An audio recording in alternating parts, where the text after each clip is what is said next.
Do you think people who are in prisoner of war camps, tortured, were spilling cortisol at a high level, more than you and I hopefully will ever experience? I think they were, okay? Were any of those two subcategories of populations that I'm mentioning obese? Did they come out of these camps 200 pounds overweight? They did not. And this is why I'm presenting these examples, because yes, cortisol is kind of like a setup for adding belly fat in particular and body fat in general, but it doesn't operate alone. Hi, welcome to the Judy Terrell Show, where I explore topics intended to optimize every body 50, 60, 70, and above. Hi, everybody. It's fair to say that cortisol is having a moment. And what I mean by that is I am a coach of over 50 men and women both, and I've been practicing for about 44 years now. I'm 63 years old myself. I got into this industry early, and it's been my calling. So I have clients that come in to see me that are battling weight, as most of Americans are right now, and approaching it from a variety of different angles, medications, lifestyle, some mixture thereof. But regardless of which way you're going to come at it, the issue is you still have to make lifestyle changes, and cortisol, if you go on any influencers that are trying to help people lose weight, if you go on any of the medical researchers that are putting information out that are trying to help people lose weight and be healthy and have longevity, then cortisol is going to come into your awareness. All right. We all know cortisol, it's the stress hormone. We all know that we are living 24/7, definitely here in America, which is my country. We are stressed all the time, not necessarily from big things like a family member being sick, your own health failing, life transitions or whatever. Those are in the mix too for many of us. But we are all stressed from what I call death by 1,000 cuts. And what I mean by that is, trying to keep up with the text messages that come in on a day-to-day basis. Driving your car now where people are like crazy on the streets. I'm scared to drive now. All these little things that add up over to, turning on your technology and it worked fine 2 minutes ago and now it's glitching for some reason and you're on a deadline and you don't have time to figure it out. Like all these examples and more are why here in 21st century America, we are all spilling cortisol. Cortisol is the stress hormone, as we all know, and it serves a purpose. We need it. We need cortisol for acute stress. It rallies us. It gets us into fight or flight if we had a physical challenge. But unfortunately for us now, most of our challenges are not physical. They're all mental and psychological and emotional. And we're not having them in like a crisis. We have this death by 1,000 cuts. So we're constantly releasing cortisol at too high of a level. And that is part of the problem. And it is true that when you're spilling cortisol at such a consistent and high level, and it's not going through its diurnal rhythm of usually being higher in the morning when we wake up to face the day, and then going down so that it's a low level at night so we can sleep. We are now jacked up with cortisol, and it's not cycling, it's staying up. And so that is, and then, that is a factor into adding body fat to our bodies, in particular, the belly fat, the visceral fat and the subcutaneous around the belly, the menobelly, and all that is being linked to cortisol.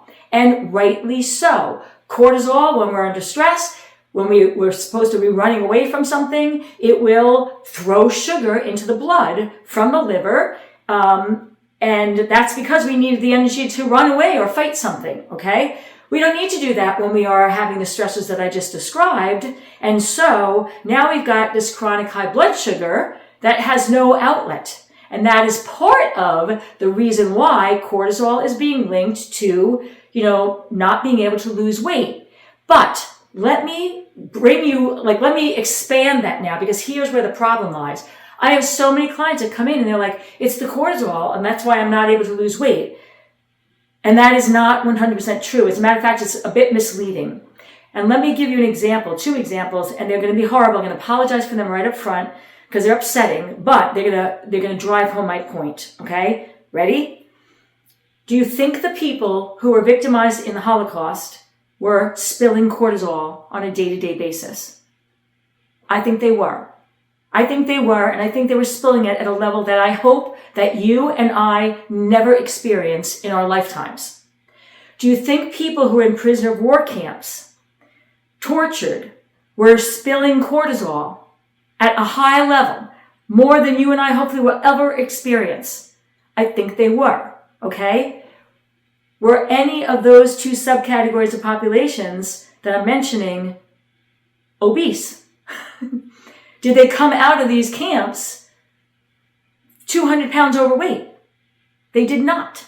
And this is why I'm presenting these examples, because yes, cortisol is kind of like a setup for adding belly fat in particular and body fat in general, but it doesn't operate alone. You can have very high levels of cortisol, but there's another piece to this equation that when it's combined with the high cortisol leads to the fat deposits that we're all disgusted by and want to get rid of, and not to mention are disruptors to our health, okay? And the other piece is insulin resistance, okay? As we age, women lose estrogen, men lose testosterone, human growth hormone for both of us goes down. And now, just because of those hormonal changes, we are more resistant to insulin. And insulin is the hormone that takes the sugar out of the blood and puts it into the working muscles where hopefully it's going to be burnt off, right? If that doesn't happen and you're resistant to insulin, then it's not able to do its job and that blood sugar stays high. And then the liver, under extreme duress, and then the liver has to change that to body fat. It has to change the blood sugar that can really hurt us, inflame us, do damage to the lining of our arteries and a whole host of other inflammatory things. So it has to get out of the blood, and the liver will then package it into body fat, visceral fat, triglycerides and cholesterol, and then ultimately subcutaneous or body fat, adipose tissue. All right. Now, what does that have to do with the price of tea in China, as they used to say?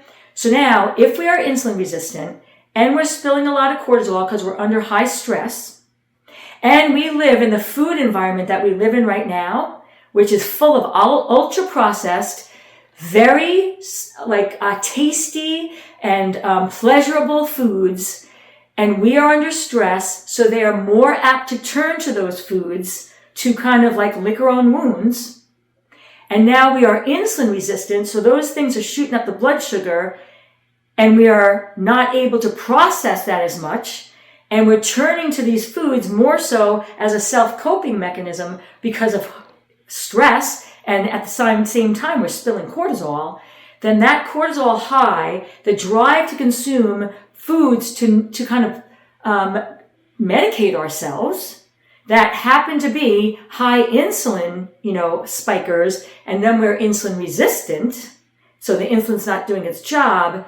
That combination of high stress, insulin resistance, and turning to, the ultra processed and hedonistic foods in our culture that we have access to, that those other populations in the camps and the prisoner of war camps did not have access to. They didn't have food. Therefore, even at high spilling cortisol levels, they did not get fat because they didn't have food.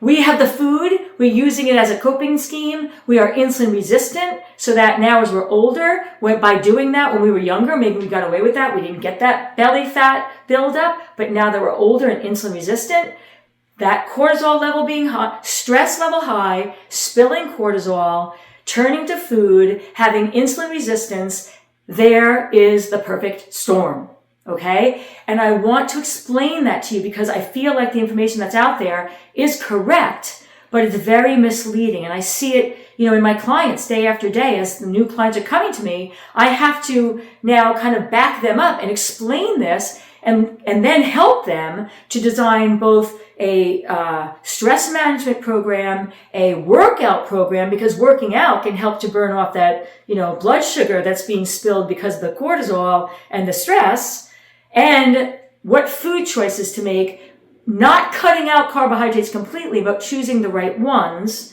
so that you can now live in the modern world, which is high stress. It just is. It's not going anywhere and it's not going to change in our lifetime. and not be victimized by this belly fat, the menobelly, and the visceral fat. And, again, I'm going to use myself as an example. I'm 63 years old. I'm postmenopause by years. I am under stress like everybody else. And if that cortisol spilling was just fatalistically now going to drive fat to the belly, I should have a belly out to here and a menobelly dragging at my feet. And I don't, because I know how to manage it. Right? So if you're listening to this video, you have to work with somebody that can help you to figure out how you have to manage your particulars. And it's not one simple answer. It's a matrix of stress management that's going to work for you, physical output that's going to work for you, and the food piece and the meal design that's going to fit your life. And it has to be individualized. All right? So I hope I cleared up some misconceptions. And if I did, and you're interested in working with me, contact me. I work with individuals all around the world, and I do it remotely. You don't have to be in my area, right? And if you can't work with me, then find somebody who has an understanding that's in line with what I just explained, so you can get the help you're looking for. All right, buddy. See you soon on another video. And if you'd like to have access to some of my additional resources, I can be found at Facebook, Instagram, YouTube, and on my website, www.judyterrell.com.